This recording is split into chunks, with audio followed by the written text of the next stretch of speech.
Olá, começa agora mais um programa Escola de Profetas, a nossa teleaula, e nós estamos falando sobre o mundo espiritual e o tema de hoje, a natureza humana. Nós vamos falar um pouco a respeito do que é o corpo, alma, espírito.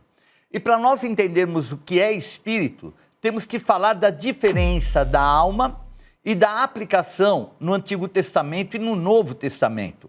No Antigo Testamento, escrito majoritariamente em hebraico, os conceitos de alma e espírito são registrados com os termos nefesh, que é alma, e ruach, que é espírito.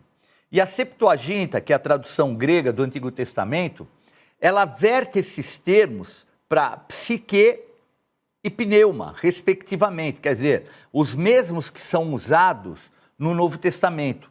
Então, a alma, nefesh, psique, o significado fundamental não é de uma, vamos dizer assim, parte material do homem, mas a vida em si. Então, a pessoa completa ou ser vivo, ele pode ser referido sobre a vida física, os desejos, emoções e a própria pessoa, algo bem pessoal. Gênesis 2:7 diz assim: E formou o Senhor Deus o homem do pó da terra, e soprou em seus narizes o fôlego de vida, e o homem foi feito alma vivente.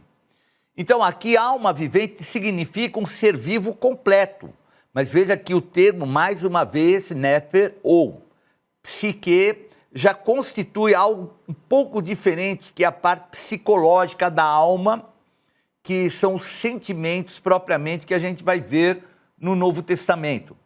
Gênesis 12:5 diz assim: E tomou Abrão a Sarai, sua mulher, e a Ló, filho de seu irmão, e todos os bens que haviam adquirido, e as almas que lhe acresceram em Harã.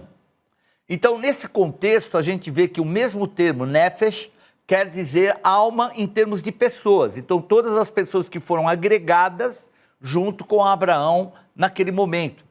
Já no Novo Testamento, escrito em grego koiné, que é o grego chamado comum, os termos psique, alma, e pneuma, espírito, continuam sendo utilizados, porém há uma distinção que se torna mais nítida, especialmente em relação à conexão com Deus.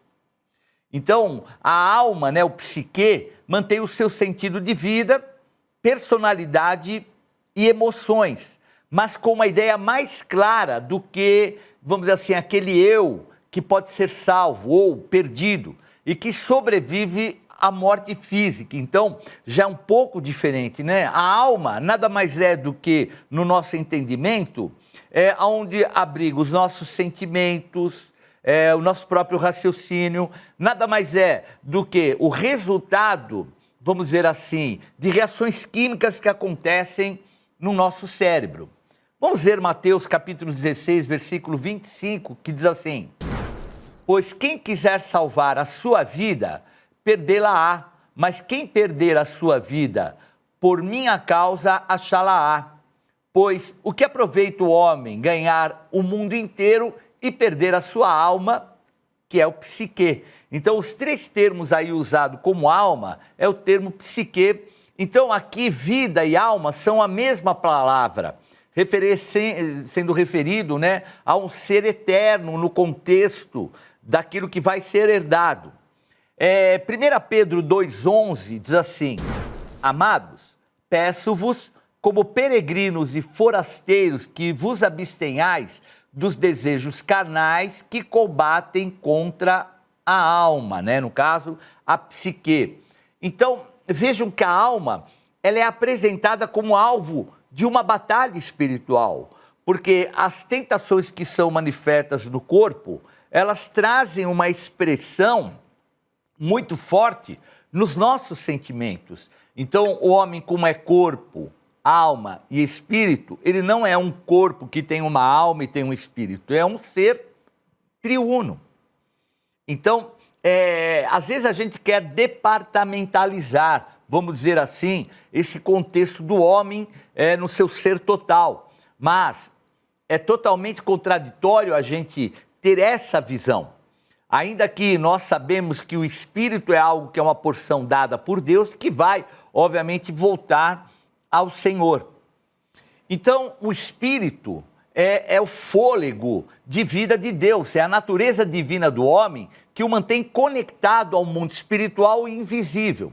É imaterial e também é a única forma do homem com quem Deus se relaciona. Então, o espírito do homem, né, o diferencia dos demais animais, pois deixa de ter a condição de um ser instintivo para ser intuitivo a partir de uma consciência do espírito e, obviamente, uma influência do mundo espiritual. Então, por exemplo, a gente sabe que a tentação nada mais é do que um processo que ele atinge alma, corpo, mas que se manifesta muitas vezes através do espírito, tanto que o diabo, ele é o tentador. E o diabo é um ser espiritual. Então, o inimigo, entidades, demônios, opressores, tentadores, nada mais são do que entidades que, através do mundo espiritual, de uma certa forma, nos oprimem, influenciando espiritualmente e a alma. Lembrando também que o próprio Senhor Jesus, quando ele conversa com Nicodemos, vocês devem lembrar, né, Nicodemos, que vai procurar Jesus à noite, o Senhor fala para ele, Senhor Jesus, você precisa nascer de novo, da água e do Espírito.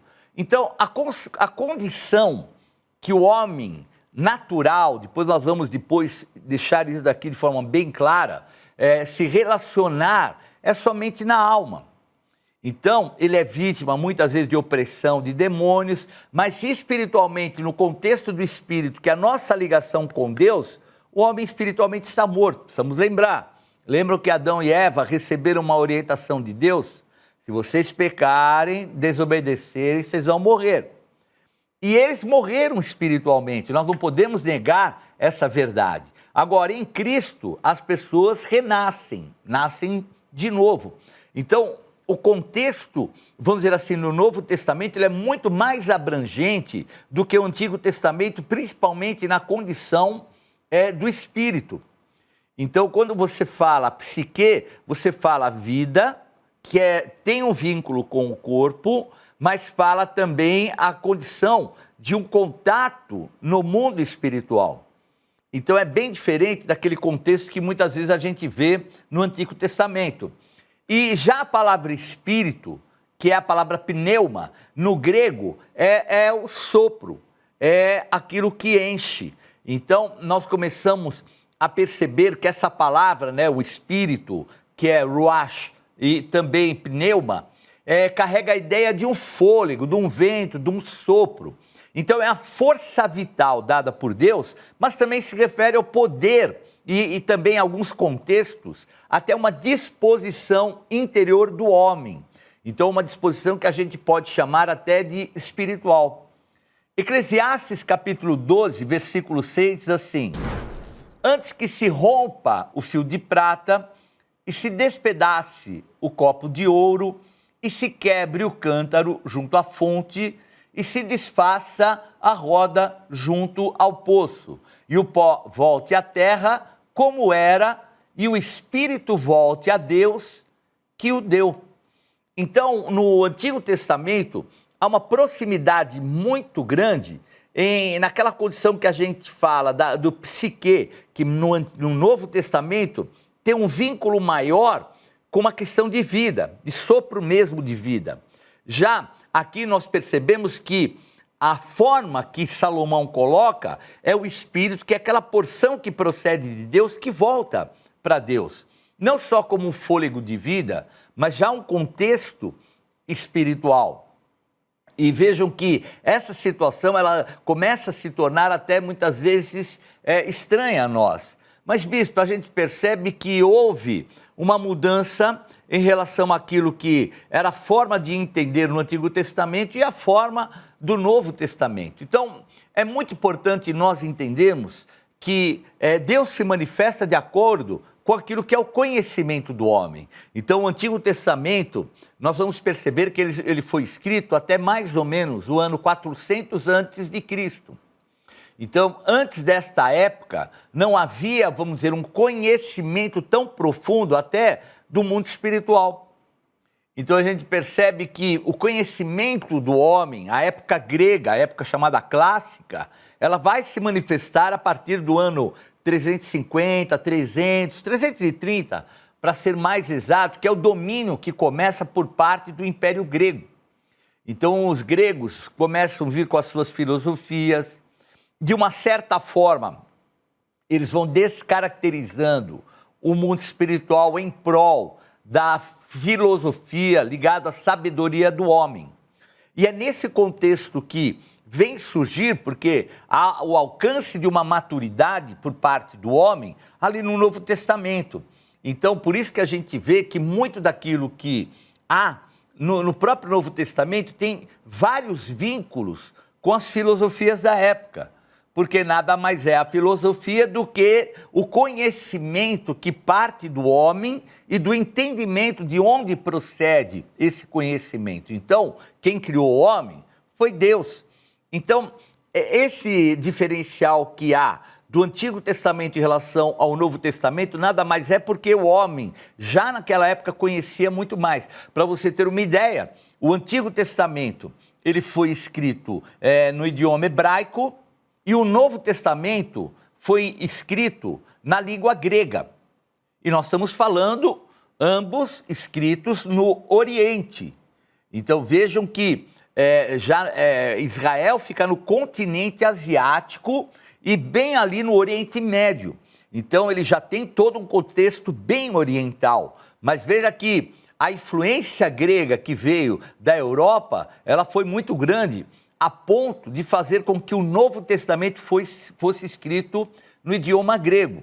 Então essas diferenças a gente tem que entender, não que falar, mas o Antigo Testamento é diferente, como é que pode? A realidade é que o Antigo Testamento ele foi escrito por volta, mais ou menos, de uns 1000 anos de escrita entre o Gênesis até Malaquias.